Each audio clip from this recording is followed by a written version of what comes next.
BNP এ যাবৎকালের রাজনীতিতে সবচেয়ে একটি সুন্দর পদক্ষেপ গ্রহণ করেছে যখন সে তার দলের সমস্ত নেতাকর্মীদেরকে একত্রিত করে এবং মনোনয়ন প্রক্রিয়ার মাধ্যমে সারা বাংলাদেশে তার প্রার্থিতা ঘোষণা করেছে। সে প্রার্থিতা ঘোষণা করবার পরে আমরা চট্টগ্রামে দেখেছি, চট্টগ্রাম এরশাদুল্লাহর আসনে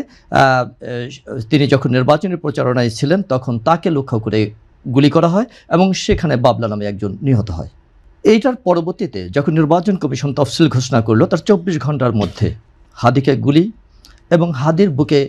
মাথায় গুলিবিদ্ধ করাটাকে আমরা সাধারণ কোনো একটা ঘটনা হিসেবে উল্লেখ করি না। আমরা মনে করি এটার পিছনে চাতুর্যতা রয়েছে, এটা একটা প্রি প্ল্যানের অংশ। এবং যারা দীর্ঘদিন যাবৎ বলছে আমরা নির্বাচন চাচ্ছি না, আমরা বাংলাদেশে নির্বাচন হতে দেব না এবং নির্বাচন এই মুহূর্তে হতে পারে না এবং ডক্টর ইউনূস যতদিন থাকতে চাবেন ততদিন পর্যন্ত নির্বাচন হবে না, এই প্রক্রিয়াগুলোর একটি অংশ হচ্ছে হাদিকে আক্রমণ করা এবং হাদির মাথায় গুলিবিদ্ধ হওয়া। সুতরাং এই এবং তাৎক্ষণিকভাবে যখন হাদি গুলিবিদ্ধ হয় আমরা তখন দেখেছি যে ঢাকা বিশ্ববিদ্যালয়ের ভিপি প্রায় 30 থেকে 35 সেকেন্ডের ভিতরে একটি স্ট্যাটাস প্রদান করেছেন, যেটা অভাবনীয়। এবং অন্যদিকে যাকে প্রতিপক্ষ করা হয়েছে বিএনপির স্থায়ী কমিটির সদস্য মির্জা আব্বাস সাহেবকে, তিনি একজন প্রতিযোগীকে এবং তার আসনে অংশগ্রহণকারী একজন তরুণকে, যিনি তার সন্তান সমতুল্য মনে করেন, তার আহত হওয়ার ঘটনায় ব্যথিত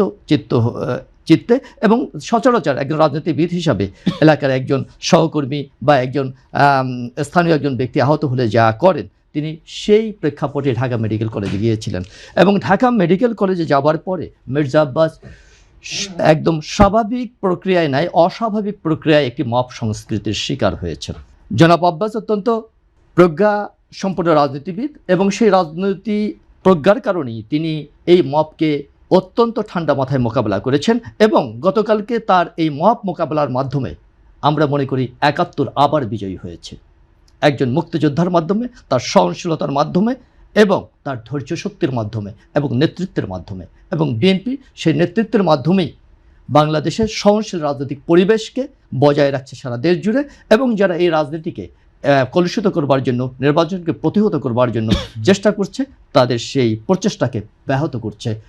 করে দিয়েছে গতকালকের মির্জা আব্বাসের ধৈর্য এবং প্রজ্ঞা এবং বিএনপির সারা বাংলাদেশ বিএনপির বিভিন্ন অঙ্গ সংগঠনগুলোর ধৈর্য এবং প্রজ্ঞার মাধ্যমে।